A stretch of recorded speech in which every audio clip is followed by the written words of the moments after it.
Because Dickhead's gone. They've learned from their mistakes. Say that into the camera. Because Dickhead is gone. No. The second half. They've learned from their mistakes.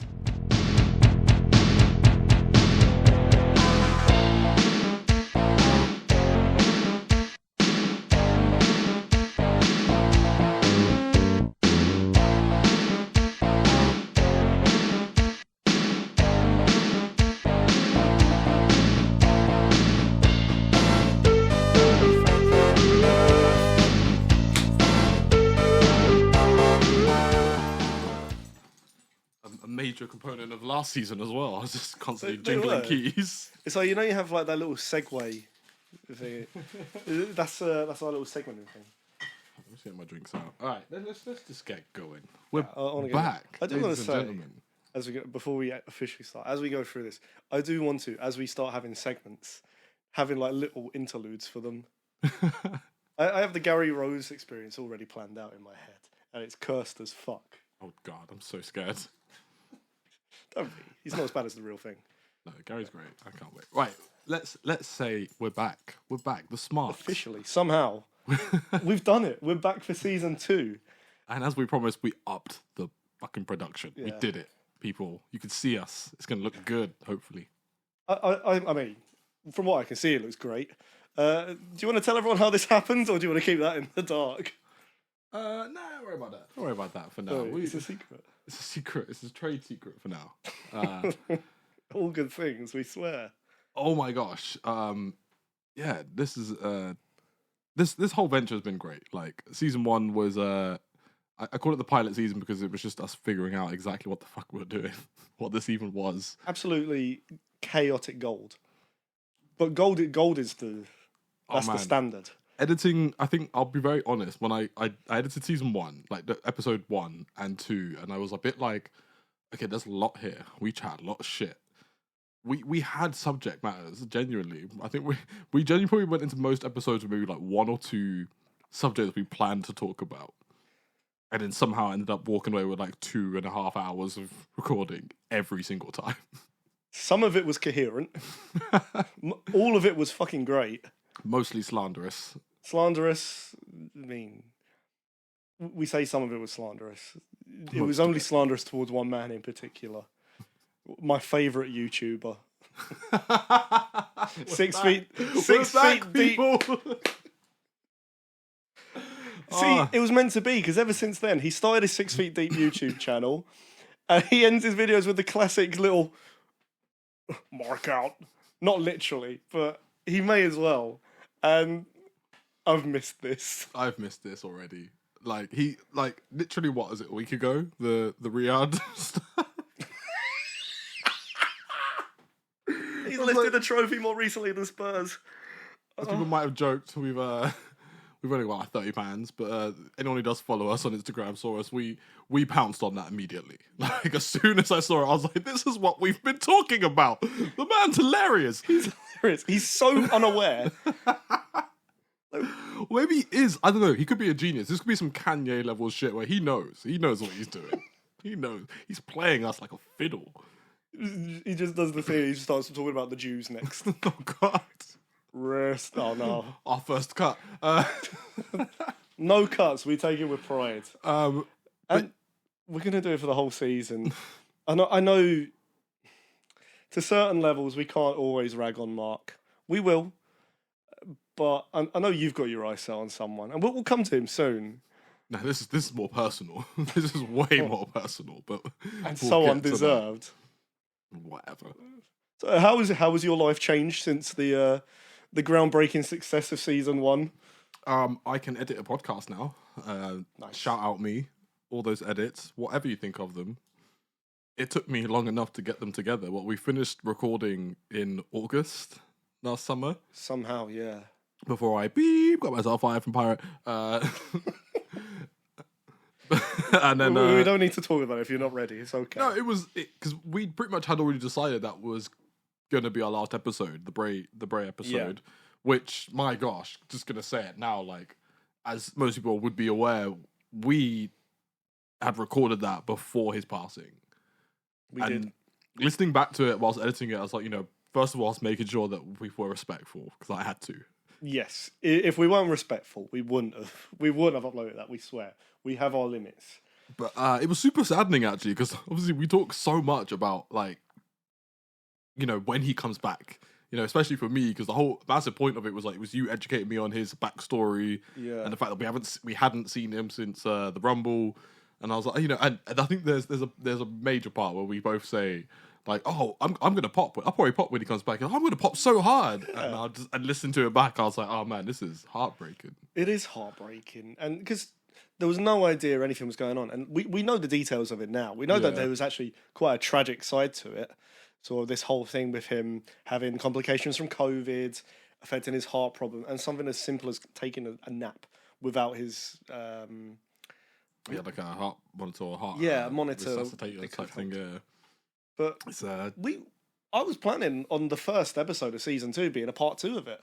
I was going to do everything leading up to Royal Rumble, and we would have, considering he was supposed to be coming back, we would have had what was next.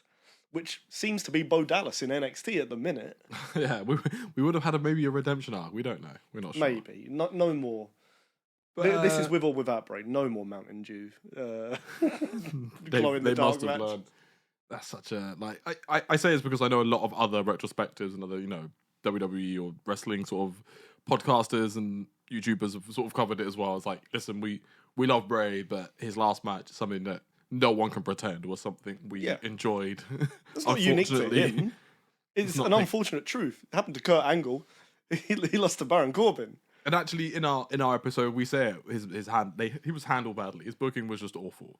He was, and with someone like Bray, who he had all these crazy ideas. Not all of them worked, but they're not going to. You look at Vince in the 90s. So. That's the first. That unintentional segue will be great because we're retiring such good shit. This will be the first serious note. It's just not funny anymore. Like we can't laugh at Vince anymore. Like, no, he's a bastard, man. Vince is a bastard. Vince is bastard, man. Maybe if we keep going until like season 7, when it's not too soon. When the fans cry, we finally break 10k, 12k, 15k fans.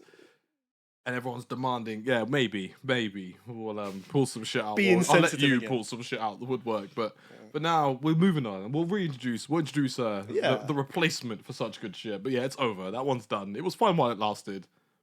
It'll always be a treasured memory of mine because it was so absurd, and it was such a competitive thing. I think I deserve a belt for winning. Well, actually, wasn't it a tie? Yeah, I think we ended on a tie. I followed it. Yeah, it was a tie. It was like 3-3, and then Olivia got one. Olivia got one, yeah. Olivia got one somehow. I don't understand that one. So we've got to split the strap.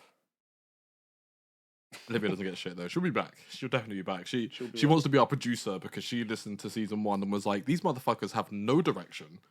Don't know how to control themselves from going on tangents and need reining in. So she's offered her services to basically... direct us and manage us. Throw shit at our heads for when we're 5 pints in and we're going off on a tangent about Steve Blackman. Honestly, when I listen to the second episode back, there's a point where we've been talking for an hour and you say that was the introduction. I'm like, he has no idea we've been talking for an hour. I'm so proud of it. It's exactly what I wanted. And I wouldn't change it for the world. I'm checking now. It's like, it's been 10 minutes. We're good. Oh, that's fine. We're good. So, as you said, it's been, 6 months since that last episode was recorded? Yeah. Like I said, August. So what, it was post Money in the Bank. We would maybe go to another Saudi event. No, SummerSlam would have been coming up. SummerSlam, I think we would I know we had All In coming up. Because between All In, which was on the last day of the month. I need to buy a ticket. I mean, is AEW still going to be a thing? But it will be. But will it be a thing worth watching? Who cares? Tony Storm, man. What? Who? What? Who? What? Genuinely didn't hear it. Down. I said Tony Storm. Oh, God. Any excuse to see Tony Storm live. At this point, I don't care. How do I... Not for those reasons, for the record. Tony Storm is just maybe one of the best acts in wrestling right now. She's like Absolutely up here. There's the Bloodline story, the Cody story, the never-ending story. And then it's Timeless Sony Storm happening right now, and I've got all the time in the world. Up there with R-Truth. People I've just got all the time in the world for. R-Truth is somehow less surprising than Toni Storm becoming one of the most interesting acts in wrestling. That's not a knock on her. She has always been an incredible wrestler, even when WWE were using her poorly. But this character is unlike anything I've seen. And it gets what wrestling's all about. And that's just stupid, silly, but memorable shtick. Yeah, just amazing characterization and just the commitment level. It's great. It's great. I love Toni. Hitting the standing suplex. It's just too funny. It is. You see that bit of her where she speaks Japanese? No. The other week. It's so good. It was so surprising. I'm like, this woman is the GOAT. She has a sense of humour. And the fact that has all kind of taken over since the podcast ended, that's kind of astounding. But everything seems to have happened since season 1 ended. Speaking of, I would say, like, you know, the fact that I'm talking so confidently about Toni Storm shows that how far my smarkdom has come. It has. I've excelled. My what was it? Speed running. I was speed running. God, I don't know why I'm drinking cider. This is going to be the hand movement. While I conceal burps, maybe as we get on, I'll stop concealing them. Have some pride. My speed run. So what? When we sort of met, and when you first gave me access to the network, I started 2012 Raw. Yes, you did. You had a little thing, kind of getting yourself back up to speed with like 2004, 5, and 6 Raw. Yeah, there was other. I was watching. I say Raw because I feel like it's like it's the main. Yeah. It's the main. Program. It's their main product. Not necessarily the best. Yeah, SmackDown's usually better. I say usually. I can't remember. If the network was way better formatted. For example, here's a suggestion for Netflix. Maybe offer a thing where you can watch things in canonized order, as in when you watch, say, a Raw July 17th, 2002, it suggests it gives you options either watch the next Raw or the next SmackDown in order. Yeah. Rather than sometimes nothing. And then you have to go back through the system. Remember the date of the episode you just watched and then find that it's so bad. It's so fucking bad. Like, I kept accidentally missing PLEs, PPVs. I still hate this difference, but whilst watching some events, because I didn't realize that it was next. I accidentally have Raw opening with the new champion from the event I just missed. And I'm like, for fuck's sake!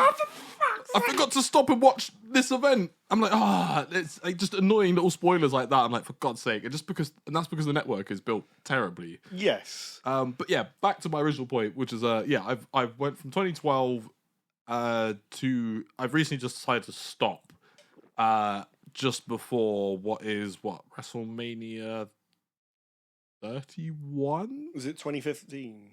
Yeah. Great WrestleMania. Really good WrestleMania. It was one of those WrestleManias that everyone thought was going to be a steaming pile of shit. Or maybe I didn't. I didn't watch it because this is Roman challenging. It's Roman Brock. Yeah, I haven't watched it. I've stopped just before the lead up to this. Right. And yeah, I've watched that in essentially like just under a year. So 10 months. I've watched like nearly 3 years of Raw. 3.5 years. Damn, you poor fucker. It's been a wild ride, man. I've got so many notes. And I want to start off by talking about the interesting similarities to now. And, the interesting links to now. Because first of all, let's go back 1 year from the end. 2014. The 2014 Royal Rumble. The 2015 Royal Rumble. You might have seen in my notes, I had one note on 2015, just the Rumble, ... Yeah. And I want to say similarities to now, because I'm just like, what an annoying and irritatingly predictable and unexciting Rumble. Yes, and I think that was the part of the reason why everyone was so... I mean, you watch it, it's just booze everywhere.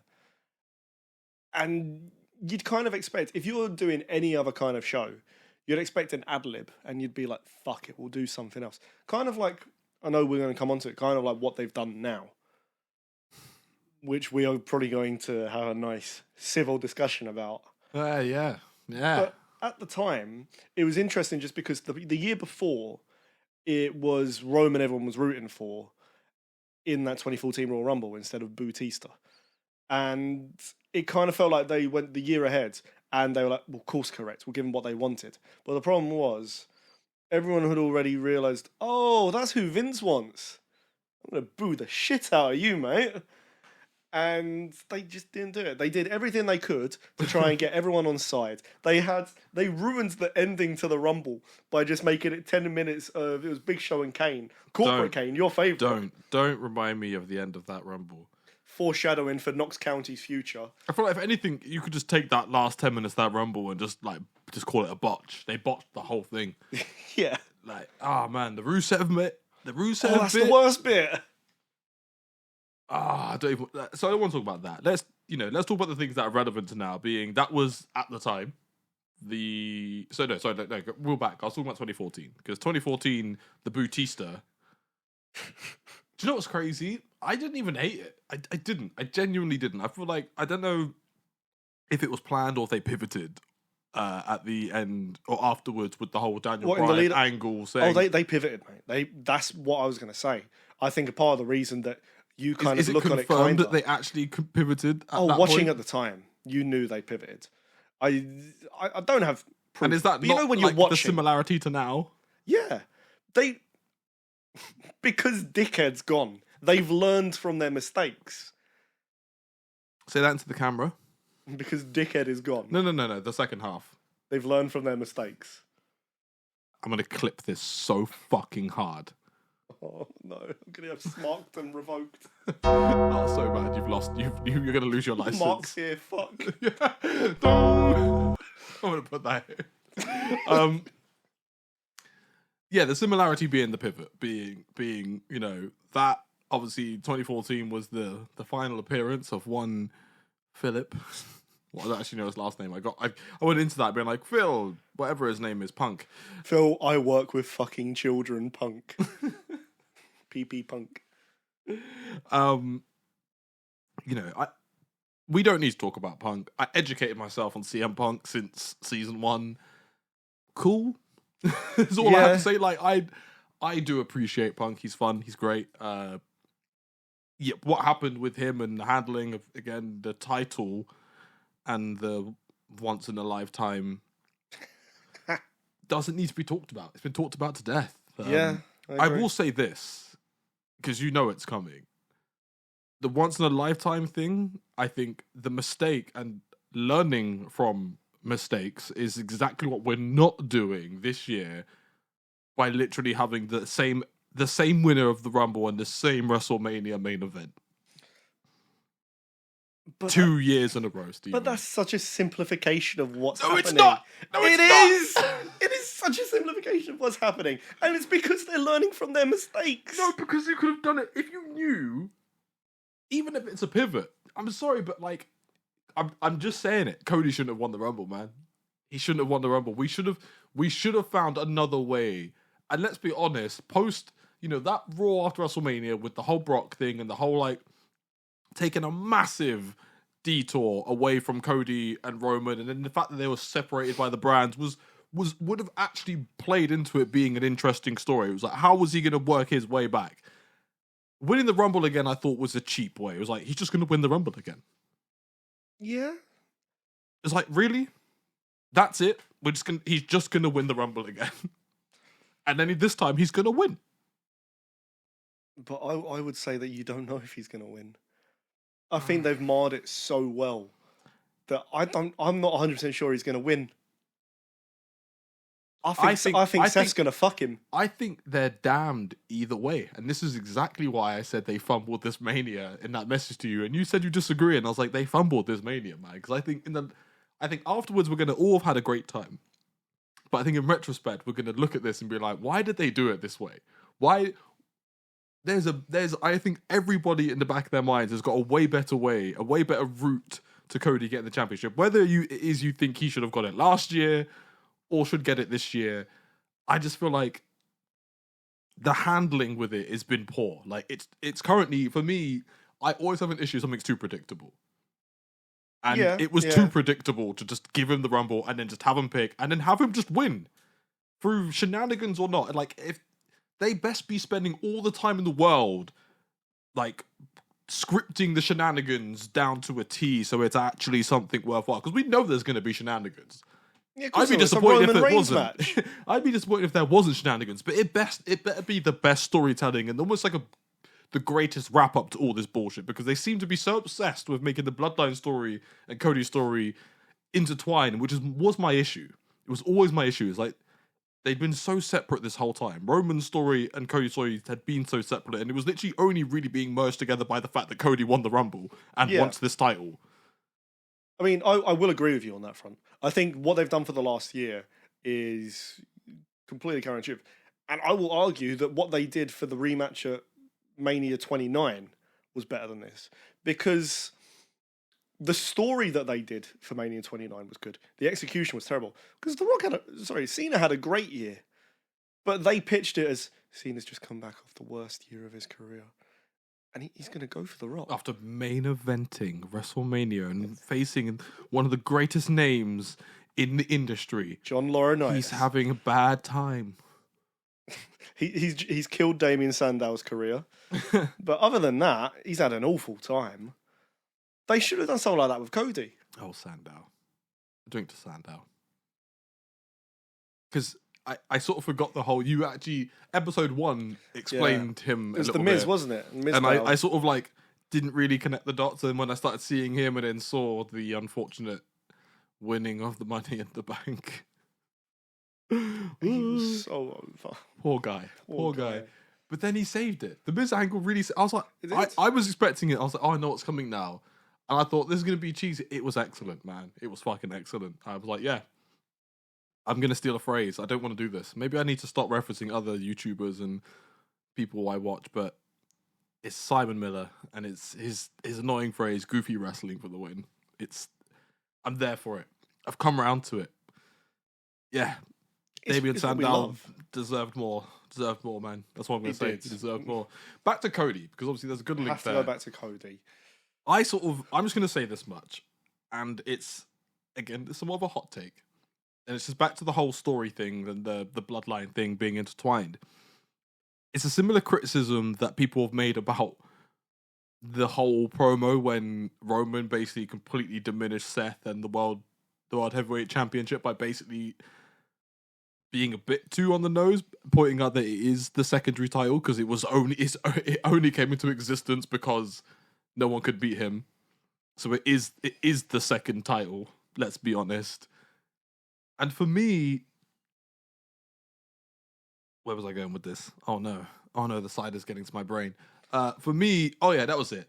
For me, comparing and almost like having them overlap, comparing the whole bloodline story and the angle that we've been watching for the last 3 years almost now, and have it almost have to intersect with Cody's story, which I don't know. It's a bit like Cody's story is sort of like a vague concept, whilst the bloodline story is actually entertainment that we're watching and we're invested in. And it's like the investment in Cody's story is more just like, I like the Cody character, I want to see him happy. Whereas the bloodline story is like, I'm interested in these developments. And it's like, why are we intersecting these and making us almost compare them? So which one's more important now, the bloodline or Cody's story? Which I as personally, I don't really give a shit about, because I'm like, it's flawed. His story's flawed. I don't care.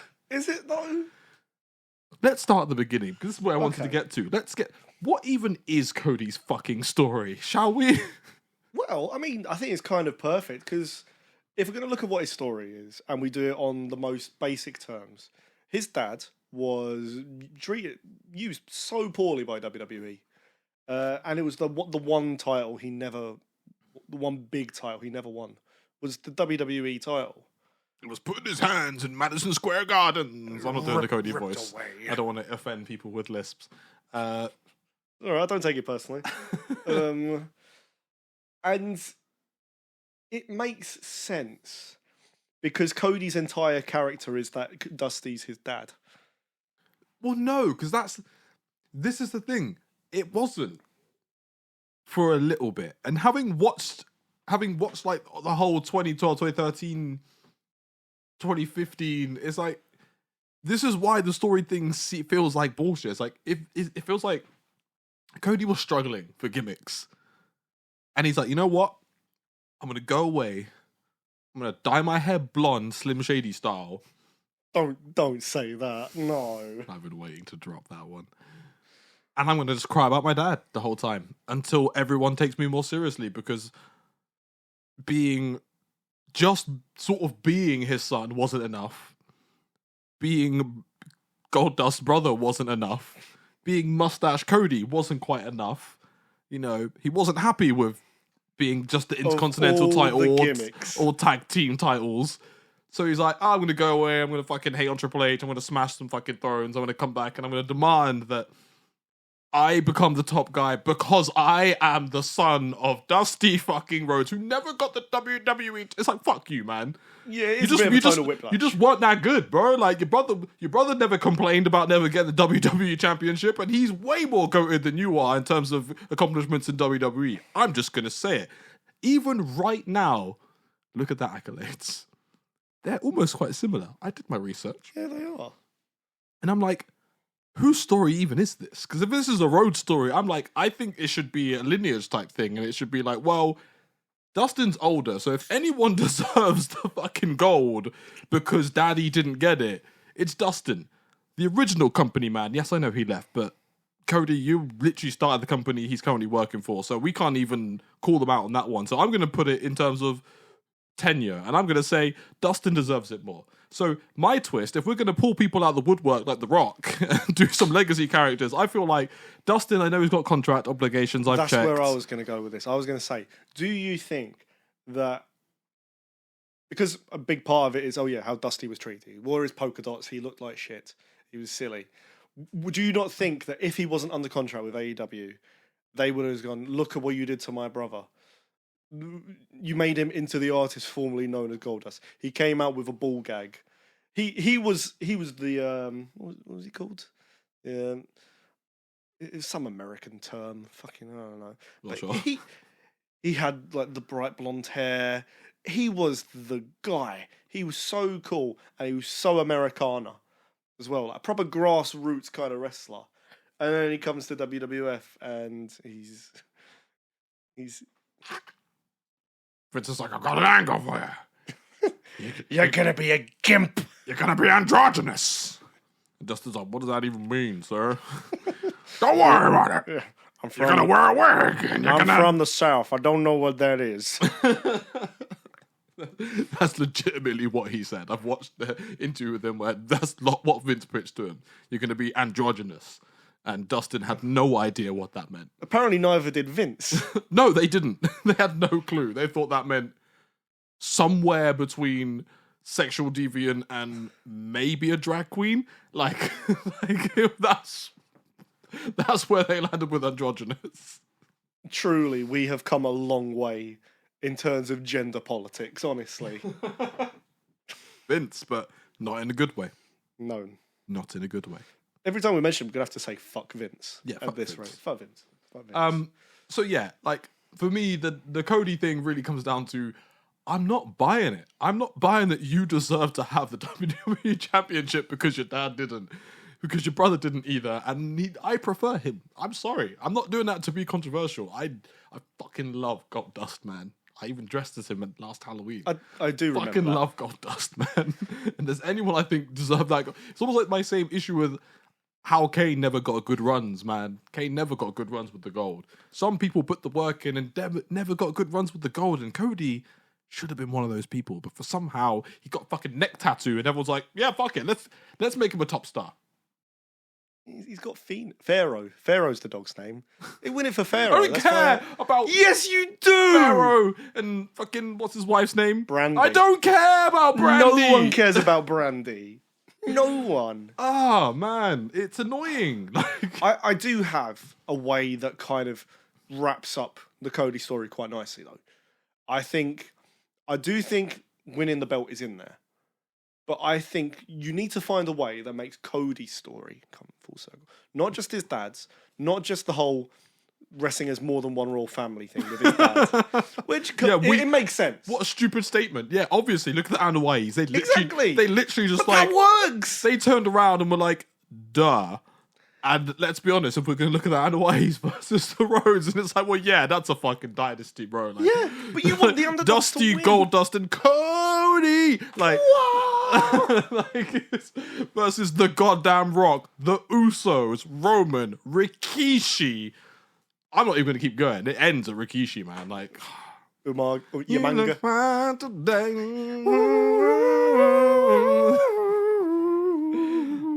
Unstoppable. I did it for the Rock. But yeah, Goldust is the go. I'm not getting onto this yet because I'm not lying. I've already looked into like Rushmore generators. It's very hard. I mean, I have to like get on my photoshopping. I know I can do it. I can't be bothered to do it, but I'm going to start building little mini Rushmores, like my Rushmore of the week. Like, you know, the best jobbers, the best undercarders, the best mid-carders, you know, underappreciated. And I've got, because I keep throwing around the word GOAT, but it's like categories of GOAT at this point because there's too many. There is just too many. There is too many, and we can get very weird with it. We can go down avenues of like the Rushmore of wrestlers who've been like assaulted. So like, you know how John Cena was stabbed and The Rock, Stone Cold was run over. Booker T was assaulted in the supermarket. That time that Roman got into a fight, it was early Shield days. He was like off TV for like a week, and then when he came back, he had a massive shiner. And I looked into it because I was like, I remember I'd been watching the Raws, and I was like, there was literally no match where he had where it would have excused him having such a, it was like a house show. I was like, Roman Shiner, he put the date, and it turns out he got into like a fight, like whilst they were on the road. Like someone started on them, like someone like the bunch of them at a bar, you know, see a bunch of wrestlers like, oh, these guys ain't tough, top thing. Like, you fucking, we want UFC. But yeah, so he got into a fight, and we want real strong men like Phil Brooks. They kept him off TV because he had a massive black eye. That's a good way of keeping you guys looking tough. Don't show that they got beaten up by rednecks. We don't know he got beaten up. It sounds like they got into a big ass bar fight, like him and a few. I don't know if it was all the Shield boys or a few of them and a few other wrestlers, but it sounds like it was a fight. I'd love to see the footage. They should have leaned into it. Like, just make out he saw an injustice in the street. Blue boy, you look kind of brown. I don't like you. Put your finger down. I'm just trying to remember where we were. We were talking about. So I dropped the Goldust being the GOAT thing. Which you did, which I do have a lot of love for Goldust. I think the tricky thing is that people will always remember a particular era of whichever wrestler it is. So I get the feeling that for you'll always remember him for his Booker T stint, when he had two Tourette's. That's my impression of Tourette's. Please don't cancel us. It's only episode 1 of season 2. Tourette's Goldust is one of the reasons. I think, like, even retrospectively, you sort of look at, like, going as far back as the such good shit level pitch that was the Goldust character.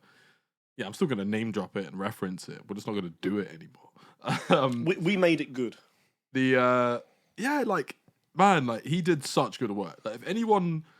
You know, it's not fair to call him a company man now, but he was a pretty solid company man in terms of someone who was given a fucking horrible character. Like, compared to some of the shit from such good shit.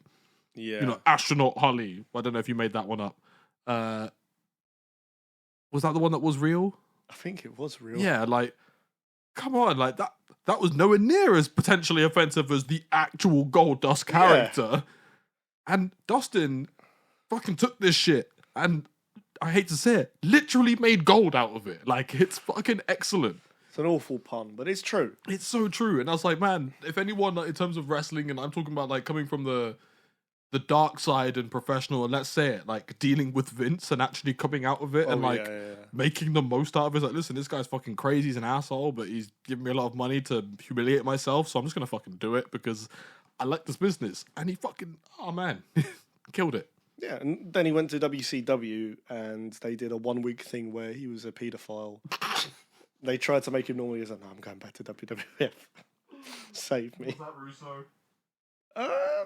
I think it was before Russo.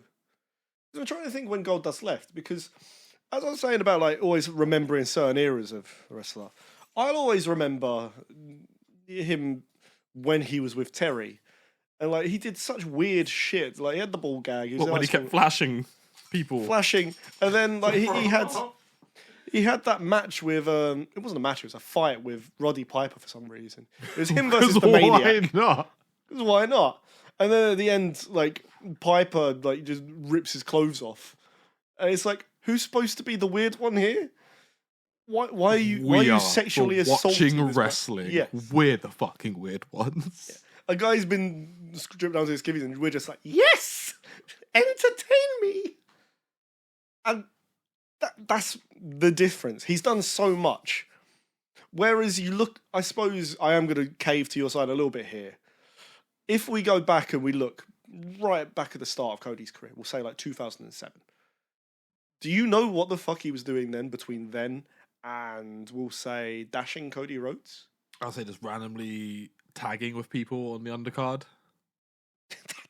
Fucking hell, I didn't know you'd seen it. Yeah, I'm not good. I'm a smart now. Check me out. No, every time we say his story, in my head it just goes, wow. Stop. That's what needs to stop. I hate to say this, but it's almost like my original theory works. It's like the song makes the man, and I feel like he came back and he's like, I don't even need to do that much. I've got the song that's gonna get me over. He starts every promo by saying, "So, City, what do we want to talk about?" No, he says, "Fuck." You said you wouldn't make fun of Lisp. Yeah. Suffering succotash. Well, but no, I want to move from Cody because I've got a part 2 to this. Because like I appreciate the story thing, but it's like I'm gonna say it again. Like people are really fucking it up by like pointing out the obvious. Like everybody's got a story, man. Everybody's got. R-Truth's story is fucking awesome. R-Truth deserves the WWE, the uwu.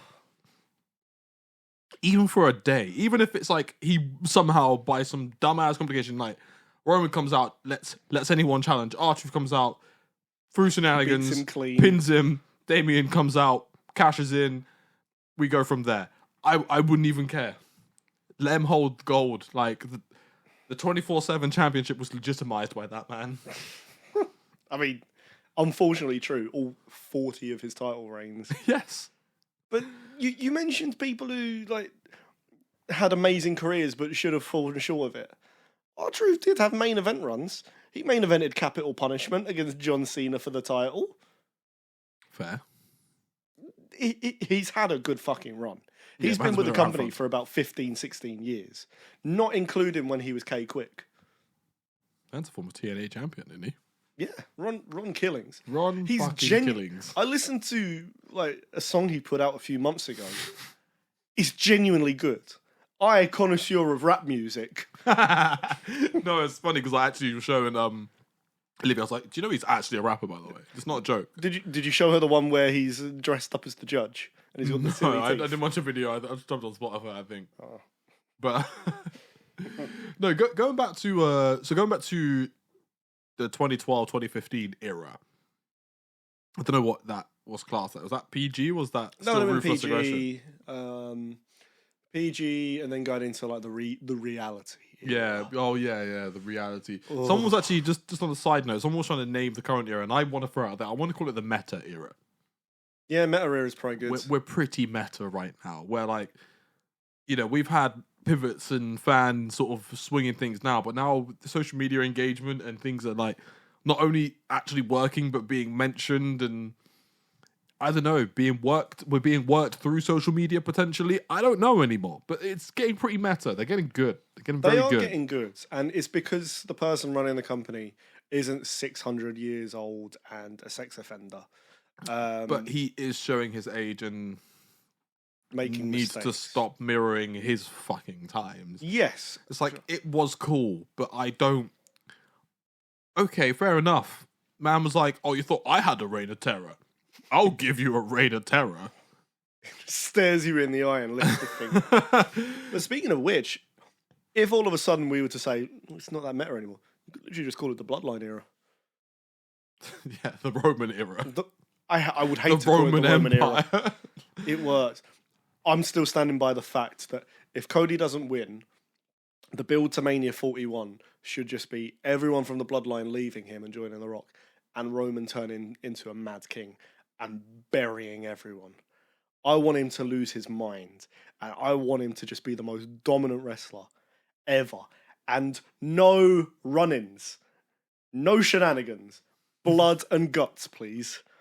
Not the AEW one. We can have a pitch sucks. off on this because I've got another thing, but I think it's the more obvious angle. But we'll get there. No, I wanted to mention some more funny things, some less links and more interesting stuff because like there's just weird shit, so much weird shit from the times. But my favorite, I want to talk about another goat that needs a call out because this guy's still running now. He's been around forever, and for someone who doesn't perform in the ring necessarily, he's one of the greats. It's Paul fucking Heyman. Oh, fuck yeah, man. Paul Heyman might be one of the greatest things on TV when WWE is on. Yeah. Oh, absolutely. Unbelievable talker, of course. But He's the king. He might be the king on the mic. Yeah, I agree. He's so believable because he does look so slimy. Like physically, literally slimy. You know, There's there's like slime on him. 90s movies where it's just always just like the pathetic sort of henchman. The one who's like, you know, literally kissing the feet of the boss. Yeah. And but also as soon as he's cornered, he's like, "No, please don't hurt me. No, I'm just a weakling." It's like he's just that guy, and he plays it so well. The good guy turns around, the boss is like, "Get him!" And he just like gets a knife out and then slips on a banana peel. He's that guy. He's amazing. And what he's good at is obviously that's why they had the whole Paul Heyman guy thing, which they gave to Curtis Axel. It was actually what I wanted to talk about because this must have been 2013. Paul Heyman comes out. It's an episode of Raw, and he's given the whole spiel. I'm Paul Heyman, and I blah blah blah blah blah. The Beast, Brock Lesnar, CM. This is Brock Lesnar. So good. You know, this is. Oh, she's not the one in 21 anymore, is he? Well, what the? Because he that match didn't happen. Well, I don't know if he's bothered, but he has got the 2 and 22.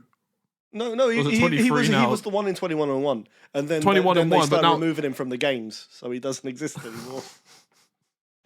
I was saying it didn't happen. I thought it was like we're talking about the fact that Roman beat him. Oh, no, Roman beating afterwards. But how many was it then? Is it 23 and 2? It's 23 and 2. So he's the 2 and 23 and 2 technically. Heyman. Oh. I'm just saying. Anyway, with all this Brock and Vince, he's the number 2 in 2022. Fucking hell.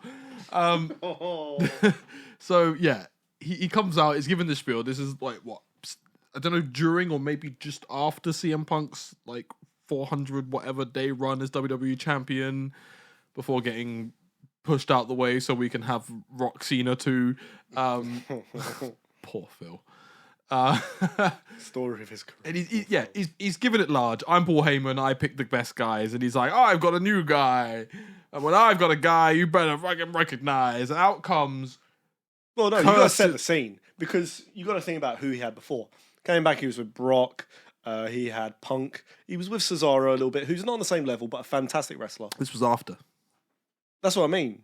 Cesaro's after this. Yeah. I suppose it can't get any worse. Cesaro was during Rybaxel, which we'll get into.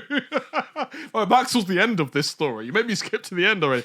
So he brings out Curtis Axel after hyping the shit out of him, right? The son of Mr. Perfect. Yeah. Irony, so if ever. You could imagine for me, who's been out of the loop for a good decade, I've not seen much of this era. I'm like, oh, who's he about to bring out? Here comes Curtis Axel, and here I am, like, who? It doesn't help that he's got a silly name. That's a pretty deep who, because obviously the implications being this guy is not relevant now. He's someone, you know, I heard of Roman when I was out of the loop. I heard of Seth. I heard so many names. I never heard the name Curtis Axel. And I love Paul Heyman. So I'm like, I don't recognize this Paul Heyman guy. I'm like, this might have been, at the time I immediately recognized that this might have been maybe Paul's weakest moment. It was a low he doesn't like to talk about. I was like, either he chose Curtis and it was a massive L, or Vince was like, I've got Mr. Perfect Smile for you, Paul. And he's like, I don't know about this one. I've just been on a run with Punk and Brock. Like, you really want to see if this is going to work? Like, who, don't worry, we're going to have a feud. We're going to have a feud with Triple H. He's going to get over on him, and then we'll do some other stuff with him later. Don't worry. Don't worry, Paul. Rock bottom looks great for you. So, yeah. But the short and then, getting to the end of this is like, what? After that weird feud, very forced, like I said, clearly Vince sanctioned, Paul, you're gonna put Mr. Perfect's kid over, all right? And he's like, sure, whatever. Yeah, the guy needed a mouthpiece. But I'm going straight to feuding with Brock Lesnar after this because fuck this kid. Yeah, fuck this. No one thinks about Michael McGillicuddy anymore. So there's a reason who does he feud with after that? I can't remember, but I am just going to say. Exactly. So what ends up happening like 6-7 months later, Ryback at the end of, trying to remain in the main event scene, but it's just not working. These two team up, backed by Paul Heyman, who very quickly puts these two together and then goes and backs Cesaro, leaving Ryback all alone to die in the wastelands of the mid-card. It's like leaving your horrible kid with someone else and then going to fucking Barbados. You two will be a great tag team. Team up together. You could beat the Usos. He plays Warzone. And this is you love Warzone. This is face paint young actual twin Usos when they were shite. And Ryback couldn't even beat them. No, they what was it, Mania 31 or 30, where they were in that maybe 30 quadruple, the 4-way tag match. Yeah, it was bad. Because I believe it was the year after Ryback had his first WrestleMania match. So, I mean, to give the background of both these guys, Michael McGillicuddy, Curtis Axel, he was on NXT, and he was the man who cut the greatest promo of all time. A promo so good, they thought, Paul Heyman, get him. Just get him now. We need to get someone to speak for him. Where he just goes, this is the moment of the beginning, of the genesis, of the beginning, the genesis of McGillicuddy. Yes. And then he lost NXT. Somehow, who knew? Then you had Ryback, who was the biggest steaming pile of shit wrestler on the planet. And I'm going to look into the camera when I say that. You were a draw for about 3 months. And you've not been relevant ever since. I'm sorry.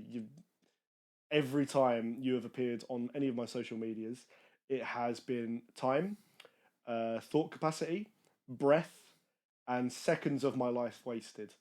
As it was when you were on my TV screen. I'm glad Punk beat you in that Hell in a Cell. And I just think you're a waste of breath, personally. What was it? You got screwed by Brian Maddox, whatever? The guy who came in Page. Fucking hell. Brad Maddox. Brian, whatever. Brad Maddox. That was a the cruel wrestler joke, who couldn't wrestle, so they made him a GM. Yeah, he's a Opposite ref than a Vicky GM. Guerrero. Like, it's bad. Like, when Vicky could have when fucking Vicky out-wrestled could him. get over easier than you can. Whoa, no. That's harsh. Vicky was amazing. We love Vicky. Yeah, I know. Vicky We are was great. advocates of Vicky on this podcast. That doesn't mean go from wrestler referee to not even barely second GM and then To coming on a title belt. So anyway, I wanted to move on to one other thing because there was a great promo. Paul Heyman always cuts great promos, but there was a really relevant promo that reminded me of you, Stephen. I wish I actually went as far as memorizing the date and the Raw and pulling up a clip or something. But it's some of the lines along the lines of Paul Heyman's just talking about. I think it's a 21-1 rant. So this is now post. Post 30. Huh? Post WrestleMania 30. Yeah, post WrestleMania 30. He's given it all. He's given it the large. I'm Paul Heyman. I'm the guy. My guys are the guys. Brock Lesnar. Brock Lesnar. I gotta stop doing that. Please don't. And at some point, he's talking about And I think he's trying to do some amazing like metaphor about eternity, and he jokes about when the Queen of England finally dies.